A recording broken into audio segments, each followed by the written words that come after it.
Okay, so the first mistake was down this one-way road. When we got to the end of the road, we were turning right, and when you turned right, you turned from the left-hand side of the road, which is a serious fault. So here we're coming to the end of the road. So we've gone past the one-way signs. Now there's also a give way sign on the floor here, which is now a clue. And when you turned right, you turned from the left-hand side of the road. So this is a serious fault on the driving test.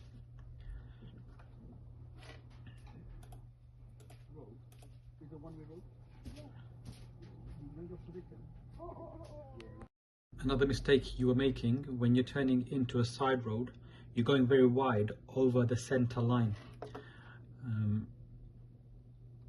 So on this occasion, the center line just about here, you can see it, it's just there. When you're turning, you're going over this line. Your right hand tire is going over the line into the other lane. This is wrong. It can be a serious fault, because if a car's coming in the opposite direction, or you can't see the opposite direction, you can't see it, maybe a car could come from that way, it would be a serious fault.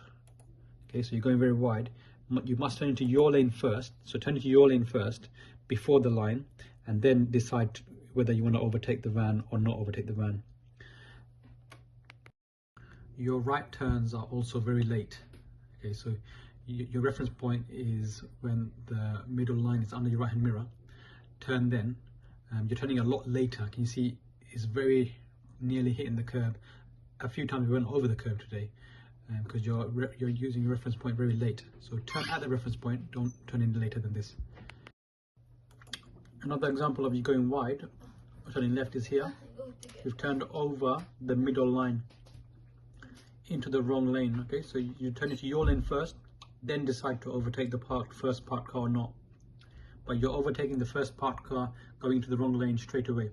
So you're cutting the corner as you're turning in. At this roundabout, we were turning ahead, first exit. So we give way to the right, which is the bus. Now on this occasion, the bus driver is turning left. So if you see the bus driver, he's asking you to go first because he can't fit. So you see his hand, he's telling you to go first because he can't turn while you're waiting there. Plus we can go because the car on our right is turning left, and it's going to block the traffic behind them. Okay, now this is where an example of where you were keeping so far away from the parked car that you're giving problems to the oncoming car.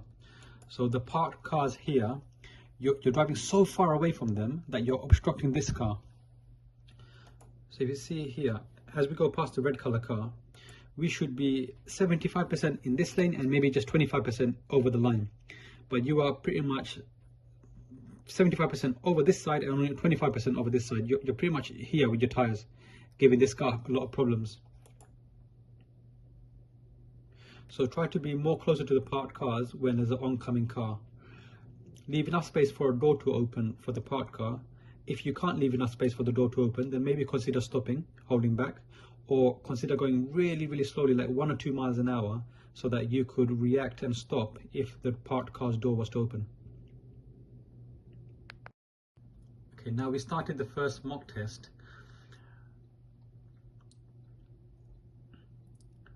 And down this road, I said your positioning wasn't very good because you was too far away from the curb on the left, and you were kind of obstructing the cars from ahead. So here, the cars from ahead, can you see they are using your lane? So that means you must be to the left of your lane as much as possible next to the curb.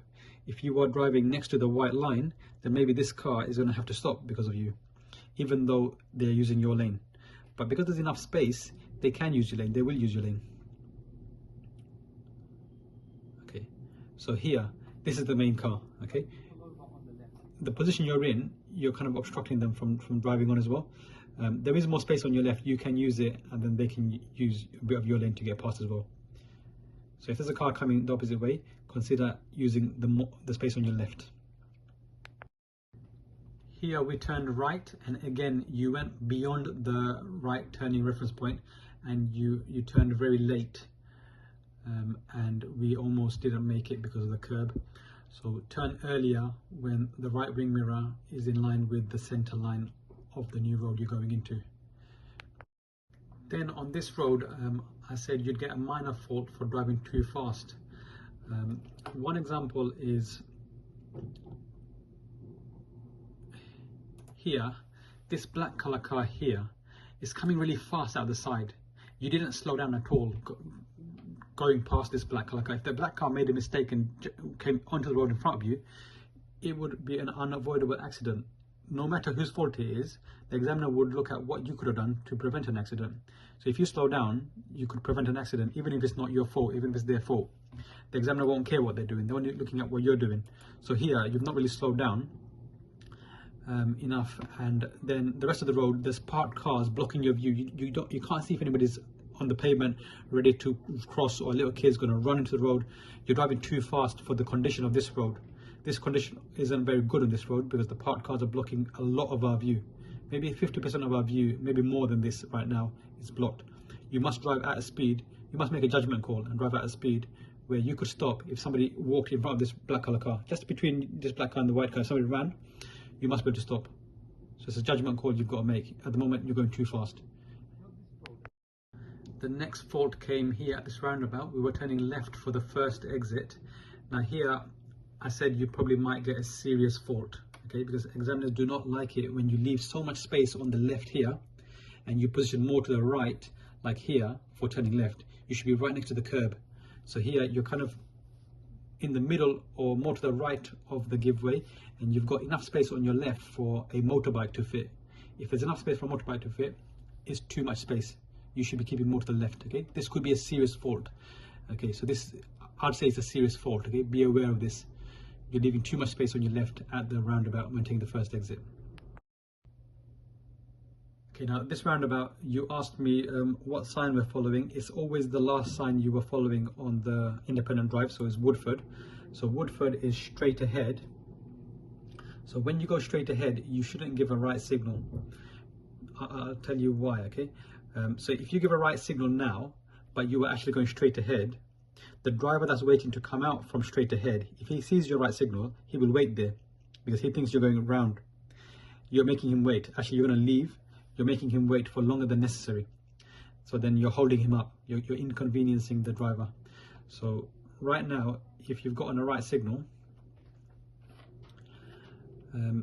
it won't affect anyone here because they're going to wait no matter what. But if there's a driver waiting there, he thinks you're going right, he waits there longer. If you don't have a signal, he knows you're going to go straight. Then you put on your left signal and you leave, and he would have gone into the roundabout a lot earlier. So you held him up by giving a right signal if there's somebody there.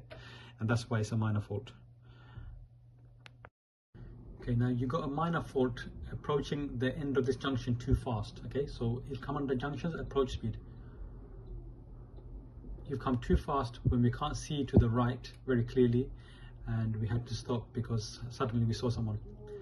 Now, next you've got a serious fault. So on the floor clearly says 20 and your speed picked up to 30.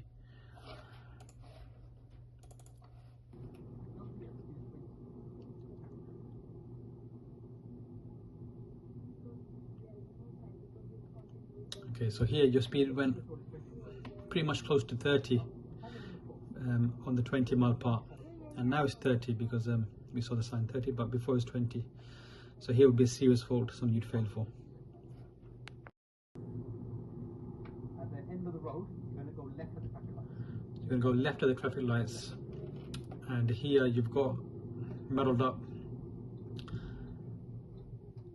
I think you thought that lane for some reason was going left. Maybe you thought they were parked up, but when you move from that lane to the left, you didn't check your left mirror.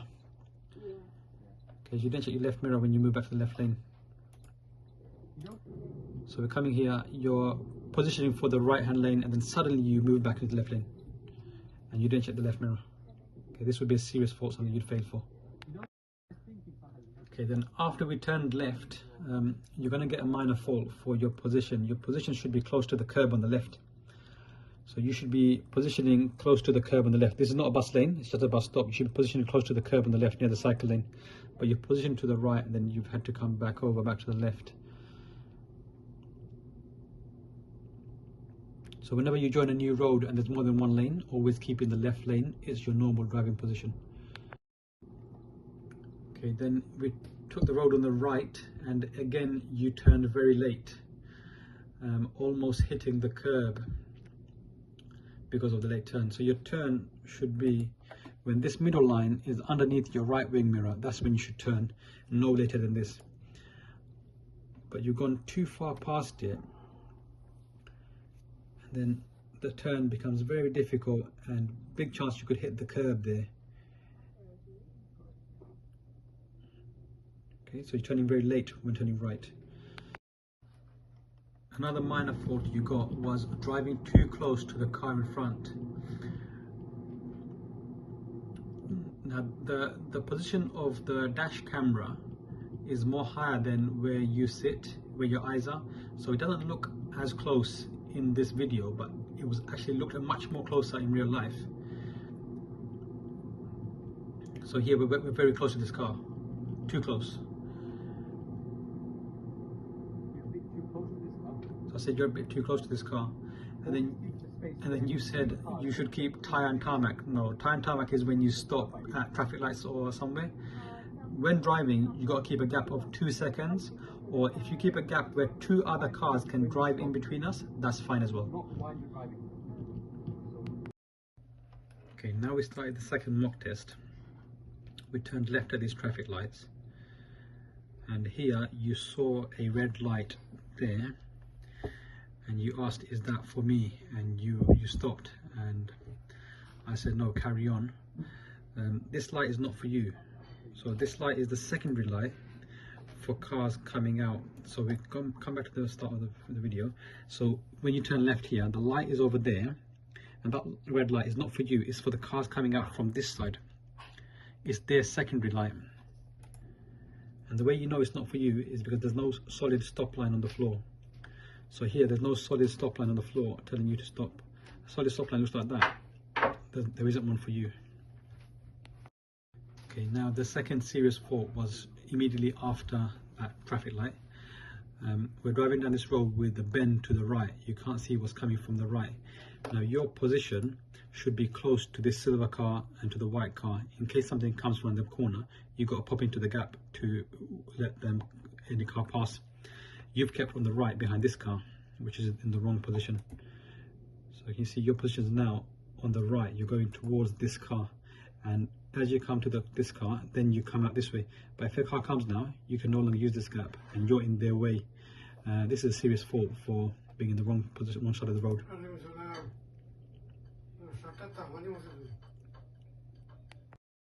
Okay, then after the mock test, we came back to the same road again. So here we go really slow because we can't see around the bend, and we got to be ready to stop for someone or pull into the gap for someone if somebody comes from ahead of you. Okay, so last time you was very close to this side. You was practically on this side of the road coming up to the bend behind this car here. This time I've advised you to keep close to the cars on the left.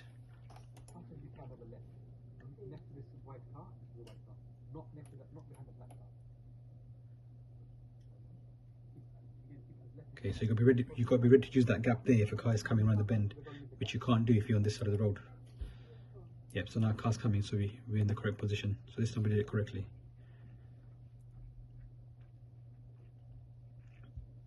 So when the road is bending, especially to the right, keep as left as you can, so that you're out of the way of any oncoming vehicles. So again, we came back to the same road to do it again, and this time you've done it correctly.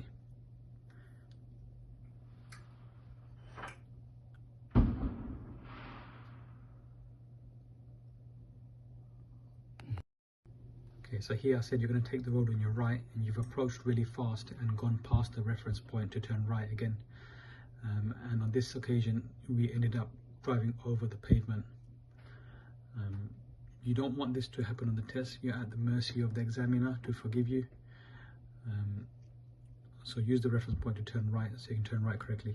Then down this road, you didn't keep in your lane very well. The curb on the left is quite low, and in certain parts there is no curb, and you went over onto the grass on the left. So here there is no curb on the left in a moment, and then there's a point you're driving over the grass.